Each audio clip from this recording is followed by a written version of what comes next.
Hello, नमस्कार, स्वागत है आप सभी का आपके अपने यूट्यूब चैनल कंप्लीट जीके पर। जैसा कि आपको पता है अपन यहाँ पर बात कर रहे हैं। अब पता तो क्या है, ये तो नई शुरुआत कर रहे हैं आज राजस्थान के भूगोल के संबंधित, और इसमें अपन चर्चा करने वाले हैं राजस्थान भूगोल के कुछ महत्वपूर्ण प्रश्नों की। इसमें से कुछ प्रश्न ऐसे होंगे जो पिछले कई एग्जाम्स में पूछे गए हैं और कुछ प्रश्न नए होंगे जो आगे आने वाले एग्जाम में पूछे जा सकते हैं। तो चलिए शुरू करते हैं आज का सेशन। उम्मीद करता हूँ कि ये सेशन आपको अच्छा लगेगा और आपको ये नई शुरुआत पसंद आएगी। तो ज़रूर इसको पूरा देखिएगा और फिर कमेंट करके ज़रूर बताइएगा कि आपको ये क्लास कैसी लगी।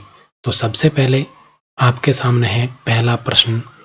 राजस्थान की भौगोलिक प्रदेशों का निर्धारण सर्वप्रथम किसके द्वारा किया गया था, ये आपको बताना है।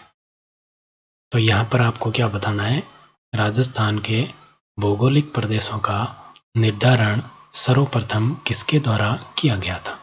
ऑप्शन है आपके सामने, बहुत सारे मतलब 4 ऑप्शन आपके सामने दिए गए हैं। पहला ऑप्शन है प्रोफेसर RL सिंह, दूसरा है प्रोफेसर VC मिश्रा, तीसरा ऑप्शन है प्रोफेसर HM सक्सेना, चौथा ऑप्शन है प्रोफेसर LR भल्ला। तो यहाँ पर अपन बात करेंगे राजस्थान के भौगोलिक प्रदेशों के सर्वप्रथम निर्धारण की। तो ये किया गया था प्रोफेसर VC मिश्रा के द्वारा। किसके द्वारा? प्रोफेसर VC मिश्रा के द्वारा, यानी कि बी ऑप्शन आपका बिल्कुल यहाँ पर करेक्ट हो जाएगा। ठीक है, तो ये चीज़ आपको ध्यान में रखनी है। उम्मीद करता हूँ कि आपका भी आंसर बिल्कुल करेक्ट है। तो ये आपके राजस्थान के भौगोलिक प्रदेशों का निर्धारण VC मिश्रा के द्वारा किया गया, और ये था पहला प्रश्न। आगे चलते हैं, दूसरा प्रश्न है आपके सामने। प्रोफेसर VC मिश्रा ने राजस्थान को कितने भौगोलिक प्रदेशों में विभाजित किया है? ये भौगोलिक प्रदेशों का निर्धारण हो गया तो अब विभाजित भी करेगा। तो विभाजित कितने प्रदेशों में किया, ये आपको बताना है। पहला ऑप्शन है आपके सामने 3, 5, 7 और 9। तो यहाँ पर आपको बताना है कि कितने भौगोलिक प्रदेशों में विभाजित किया। तो वो आपको पता है यहाँ पर कि प्रोफेसर VC मिश्रा के द्वारा राजस्थान को 7 भौगोलिक प्रदेशों में विभाजित किया गया था, यानी कि सी ऑप्शन यहाँ पर आपका बिल्कुल करेक्ट हो जाएगा। ठीक है, तो यहाँ पर अगर बात करते हैं तीसरे प्रश्न की, तो तीसरा प्रश्न है आपके सामने VC मिश्रा द्वारा विभाजित प्रदेशों में शामिल नहीं है, यानी कि VC मिश्रा के द्वारा जो 7 प्रदेशों में विभाजित किया गया राजस्थान को, उनमें से जो आपके 4 ऑप्शन दिए गए हैं कौन सा इनमें नहीं है, ये आपको बताना है। तो पहला ऑप्शन है राजस्थान बागड़ प्रदेश, दूसरा है पश्चिमी शुष्क प्रदेश, तीसरा है नहरी प्रदेश, चौथा ऑप्शन है चंबल बीहड़ प्रदेश। तो यहाँ पर अगर बात करें तो राजस्थान का जो 7 प्रदेशों में विभाजन किया गया था VC मिश्रा के द्वारा, उनमें कौन कौन शामिल होते हैं ये अपने को पता होना चाहिए। तो उनमें शामिल होता है पश्चिम का शुष्क मैदान पहला, दूसरा अर्ध शुष्क प्रदेश, तीसरा नहरी प्रदेश, चौथा अरावली प्रदेश, पांचवा पूर्व कृषि प्रदेश, छठा दक्षिण पूर्व कृषि प्रदेश और सातवां चंबल बीहड़ प्रदेश। तो यहाँ पर आपके सामने मैंने 7 नाम बोले जो विभाजित किया गया है VC मिश्रा के द्वारा। उनमें पहले वाला जो ऑप्शन है ए वाला, ये शामिल नहीं है। राजस्थान बागड़ प्रदेश है, वो इसके विभाजन में नहीं है। चौथा प्रश्न है आपके सामने, VC मिश्रा के अनुसार हाड़ौती प्रदेश को किस नाम से जाना जाता है? यानी कि VC मिश्रा ने जो 7 विभाजन किए, तो हाड़ौती वाला प्रदेश है वो किसके अंतर्गत आता है, ये आपको बताना है। उत्तरी मालवा, लावा प्रदेश, दक्षिण पूर्वी कृषि प्रदेश, दक्षिणी पूर्वी चंबल बेसिन। तो ये आपको बताना है कि किसके अंतर्गत शामिल है। तो यहाँ पर अगर बात करें कि हाड़ौती प्रदेश के हाड़ौती जो प्रदेश है वो किसके अंतर्गत है, तो वो आपके दक्षिण पूर्व कृषि प्रदेश में है। दक्षिण पूर्वी कृषि प्रदेश, यानी कि सी ऑप्शन आपका बिल्कुल करेक्ट हो जाएगा यहाँ पर। हाड़ौती प्रदेश इसी को कहा जाता है, दक्षिण पूर्वी कृषि प्रदेश को। ठीक है, तो ये था चौथा प्रश्न। आगे बढ़ते हैं, पांचवा प्रश्न है आपके सामने, बनास बेसिन का विस्तार है, यानी कि बनास बेसिन है उसका विस्तार कहां से कहां तक या किन जिलों में है, ये आपको बताना है। ऑप्शन है पहला टोंक जयपुर, दूसरा है टोंक सवाईमाधोपुर, तीसरा है जयपुर, दूसरा, चौथा ऑप्शन है इनमें से कोई नहीं। तो यहां पर अगर बात करेंगे अपन, तो यहां पर आपका कौन सा ऑप्शन करेक्ट होगा? यहां पर आपका ऑप्शन होगा टोंक सवाईमाधोपुर, यानी कि बनास बेसिन का विस्तार किसमें है? टोंक सवाईमाधोपुर में बनास बेसिन का विस्तार है। आगे बढ़ते हैं, छठा प्रश्न है आपके सामने, आर.एल. सिंह ने राजस्थान को कितने वृहत प्रदेशों में विभाजित किया है? आर.एल. सिंह के द्वारा जो विभाजन किया गया उसके द्वारा मतलब राजस्थान को कितने वृहद प्रदेशों में विभाजित किया गया आर.एल. सिंह के द्वारा, ये आपको बताना है। ऑप्शन है 2, 3, 4, 6। तो क्या ऑप्शन होगा? करेक्ट ऑप्शन कौन सा होगा यहाँ पर, ये आपको बताना है। तो करेक्ट ऑप्शन की अगर बात करेंगे तो करेक्ट ऑप्शन कौन सा हो जाएगा? पहला ऑप्शन करेक्ट होगा। आर.एल. सिंह के द्वारा राजस्थान को 2 वृहद विभागों में विभाजित किया गया था, जिसमें पहला आता है राजस्थान के मैदान और दूसरा है राजस्थान के पठार। कब किया गया विभाजन? 1971 में किया गया था, ये आपको याद रखना है। आगे चलते हैं, सातवां प्रश्न आपके सामने है, राजस्थान बागड़ प्रदेश में शामिल है। राजस्थान बागड़ प्रदेश में शामिल है, यानी कि जो आपके सामने ऑप्शन दिए गए हैं उनमें से कौन कौन से क्षेत्र है या प्रदेश है जो राजस्थान बागड़ प्रदेश में शामिल है। तो राजस्थान बागड़ की अगर बात करें तो शेखावाटी प्रदेश, लूणी प्रदेश, घग्गर प्रदेश और चौथा ऑप्शन उपयुक्त सभी। तो यहाँ पर आपके बिल्कुल करेक्ट ऑप्शन कौन सा हो जाएगा? उपयुक्त सभी वाला ऑप्शन करेक्ट हो जाएगा, यानी कि ये तीनों शेखावाटी, लूणी और घग्गर तीनों के तीनों आपके राजस्थान बागड़ में शामिल है। और इसके अलावा एक आता है नागौर प्रदेश, वो भी इसमें राजस्थान बागड़ में शामिल है। आठवां है आपके सामने, मेरवाड़ा पहाड़ी प्रदेश किस भौगोलिक प्रदेश का भाग है? मेरवाड़ा पहाड़ी प्रदेश है वो किस भौगोलिक प्रदेश का उपभाग है, ये आपको बताना। मध्य अरावली, उत्तरी अरावली और दक्षिणी अरावली, दक्षिण पूर्व कृषि प्रदेश। तो मेरवाड़ा की पहाड़ियां आपको पता है अजमेर जिले में है, तो ये आपको बताना है किस में आएगी। तो ये आ जाएगी आपके मध्य अरावली में। ये ऑप्शन बिल्कुल करेक्ट हो जाएगा। मध्य अरावली प्रदेश के अंतर्गत मेरवाड़ा की पहाड़ियां आती है, ये आपको ध्यान में रखना है।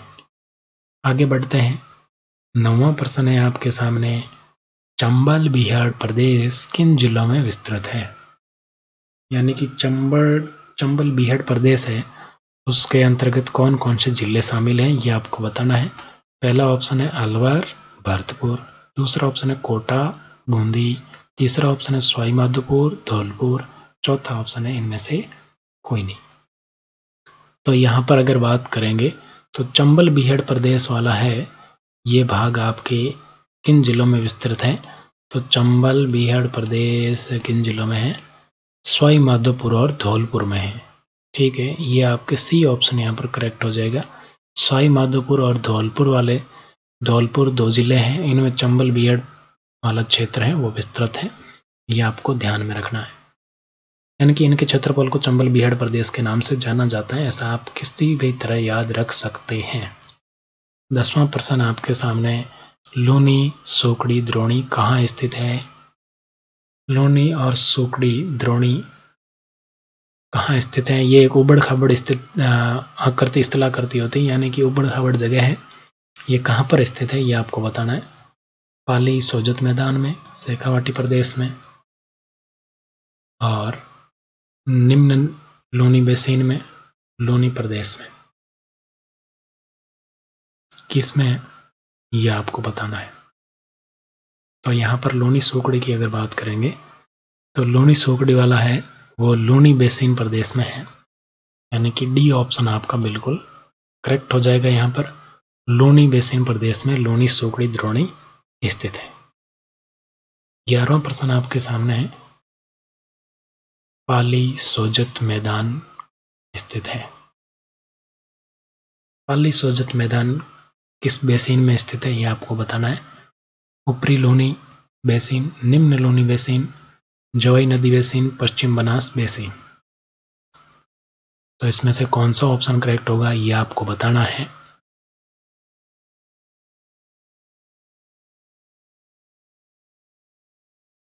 तो यहाँ पर अगर बात करेंगे पाली सोजत मैदान की, तो ये आपके काम किस में स्थित है, ऊपरी लोनी बेसिन में स्थित है। ए ऑप्शन आपका बिल्कुल करेक्ट हो जाएगा यहाँ पर 11वें प्रश्न में। आगे बढ़ते हैं। 12वां प्रश्न है आपके सामने, पूर्वी कृषि औद्योगिक प्रदेश किन जिलों में विस्तृत है। पूर्वी कृषि औद्योगिक प्रदेश किन जिलों में विस्तृत है, यह आपको बताना है। तो पूर्वी कृषि औद्योगिक प्रदेश किन जिलों में है, अलवर, धौलपुर, अजमेर। तो ये आपके यहाँ पर तीनों ही जिले सही है। अलवर, धौलपुर और अजमेर तीनों में ही विस्तृत है पूर्वी कृषि औद्योगिक प्रदेश, यानी कि डी ऑप्शन आपका बिल्कुल यहाँ पर करेक्ट हो जाएगा। आगे बढ़ते हैं। 13वां प्रश्न आपके सामने, विंध्य व लावा पठार किस भौगोलिक प्रदेश की विशेषता है। विंध्य और लावा पठार है, वो किस भौगोलिक प्रदेश की विशेषता है, यह आपको बताना है। पहला ऑप्शन है आपके सामने पूर्व कृषि औद्योगिक प्रदेश, दूसरा है अरावली प्रदेश, तीसरा है दक्षिण पूर्वी कृषि प्रदेश, चौथा ऑप्शन है चंबल बीहड़ प्रदेश। तो कौन सा ऑप्शन यहाँ पर करेक्ट होगा, ये आपको बताना है। तो यहाँ पर अगर बात करेंगे तो विंध्य और लावा पठार है, ये किस भौगोलिक प्रदेश की विशेषता है, तो ये आपके दक्षिण पूर्वी कृषि प्रदेश की विशेषता है। दक्षिण पूर्वी कृषि प्रदेश की विशेषता है। क्या विशेषता है, विंध्य और लावा पठार का पाया जाना यहाँ पर दक्षिणी पूर्वी कृषि प्रदेश की विशेषता है। 14वां है आपके सामने, राजस्थान बागड़ प्रदेश की भौगोलिक प्रकृति कैसी है। राजस्थान का जो बागड़ प्रदेश है, इसकी भौगोलिक प्रकृति कैसी है, ये आपको बताना है। पहला ऑप्शन अर्ध मरुस्थली, मरुस्थली, मैदानी, पठारी। तो यहाँ पर अगर बात करें तो यहाँ पर कौन सा ऑप्शन करेक्ट होगा, यहाँ पर आपके अर्ध मरुस्थली बिल्कुल करेक्ट हो जाएगा। अर्ध मरुस्थली प्रदेश, जो अर्ध मरुस्थली है प्रकृति है, वो राजस्थान के बागड़ प्रदेश की प्रकृति मानी जाती है। 15वां प्रश्न आपके सामने, मध्य अरावली का विस्तार किस जिला में है।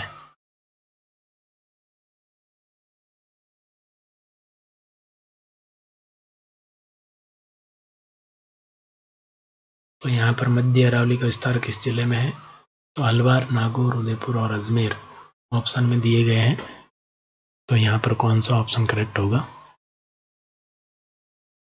बिल्कुल अजमेर वाला करेक्ट हो जाएगा। अजमेर के अंदर ही विस्तार है मध्य अरावली का। अभी पहले भी अपन ने इस प्रकार का प्रश्न किया था, तो उससे मिलता जुलता प्रश्न है, आसानी से कर सकते हैं। 16वां प्रश्न आपके सामने है, पश्चिमी राजस्थान की प्रमुख नदी कौन सी है, लूणी, साबरमती, घग्गर या इनमें से कोई नहीं। आपको बताना है पश्चिमी राजस्थान की प्रमुख नदी। दोस्तों, एक छोटी सी रिक्वेस्ट आप लोगों से कि अभी तक अगर वीडियो को लाइक नहीं किया है तो कर दीजिएगा। चैनल पर पहली बार आ रहे हैं सब्सक्राइब कर लीजिएगा, ताकि क्लास का नोटिफिकेशन आपको टाइम पर मिल जाए। और नई शुरुआत कैसी लगी कमेंट करके ज़रूर बताना। तो यहाँ पर पश्चिमी राजस्थान की प्रमुख नदी कौन सी है, तो वो आ जाएगी लूणी नदी। लूणी नदी पश्चिमी राजस्थान की प्रमुख नदियों में से मानी जाती हैं।